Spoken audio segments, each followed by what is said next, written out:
The Magicians, The Locket and the Thief. On a lonely, quiet, misty night after midnight in Melbourne, anything can happen. And it did. At that hour, only the reckless and unprincipled wander around. On such a night as this, a straggler from a theatre was wandering in the cool, calming night, remembering a lost daughter who he'd lost many years ago. On a night like this day to be exact, 28 years earlier, she was murdered with her husband as they walked the street he was in.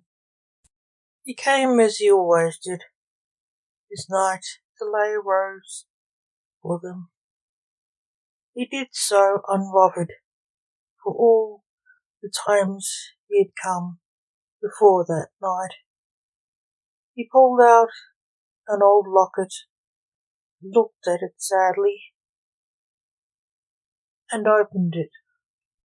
Looking at the pictures inside it, they were his daughter and her husband. The father pulled a red rose from his inside coat pocket and laid the rose on the wet road.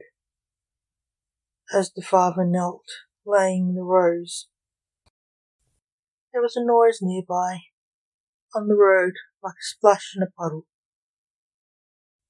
He looked up and saw a man with a gun trained on him. "Don't move," said the gunman. The father did as he was ordered. "What do you want?" asked the father. "The locket," said the gunman, thinking he could fence it for money. "You don't want it.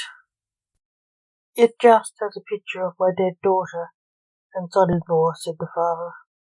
"Give it to me, or you're dead," said the gunman.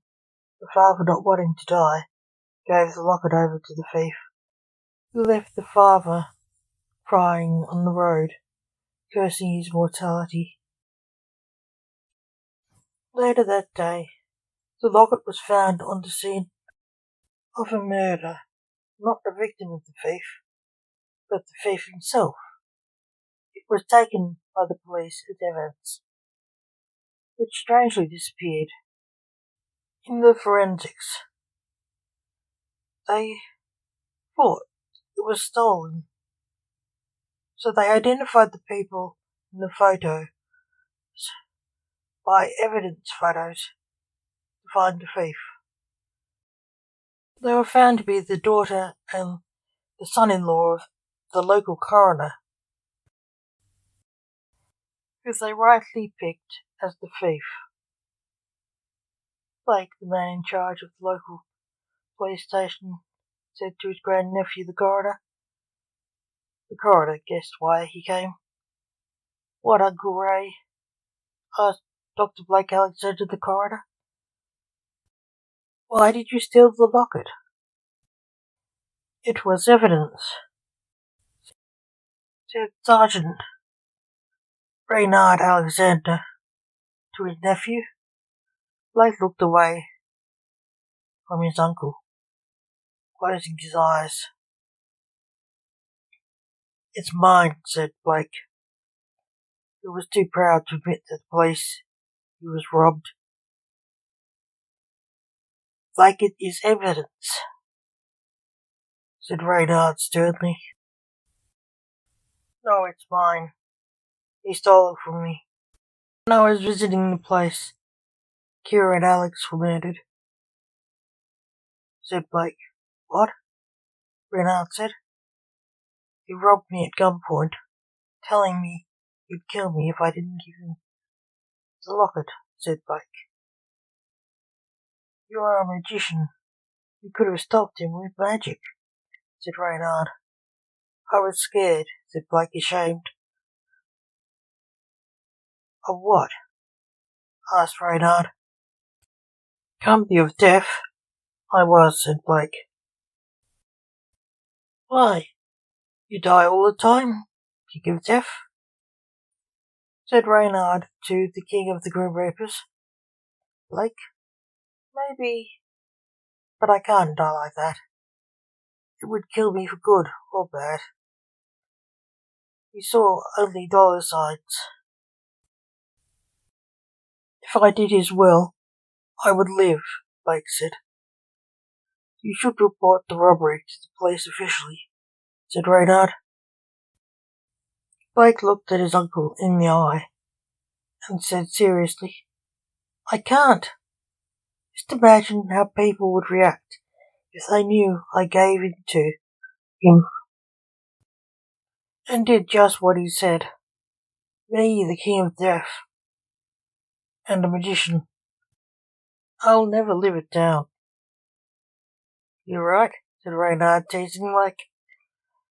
Thanks, said Blake, smiling sarcastically.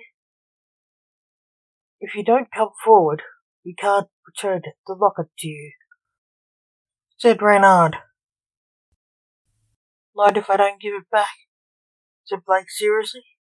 You can't steal evidence. You work for the police, said Reynard. I can? No, you can't. I won't let you, said Reynard shortly. Blake, give it to your uncle, said Dante, who was Blake's assistant coroner and office assistant in the afterlife. Walking into the room. Dante, said Blake. I was listening, said Dante. Eavesdropping? How rude, Dante, said Blake shortly. Blake, give back the evidence, or I will sick Jack Taylor on you, said Dante. He knew the only man who could annoy Blake enough to make him do the right thing was Jack Taylor. No, you wouldn't, said Blake. Dante pulled out his mobile phone. Don't, said Blake. Dante spoke to his phone. Sally, turn on speakerphone and call Jack Taylor, said Dante to the apricot phone. Calling Jack Taylor, said the phone. There was a dial tone sound. Hello, said Jack on the phone. Blake handed over the locket. Sorry, wrong number, said Dante. Okay, said Jack on the phone.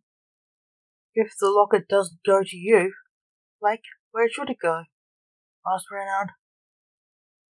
After it's released, said Blake. Why not give it to Astra? Your granddaughter, Blake, said Dante. She's Valkyra and Alexander Mellon's daughter. Yes, she will love it, said Blake. I will try to get it given to her, said Reynard.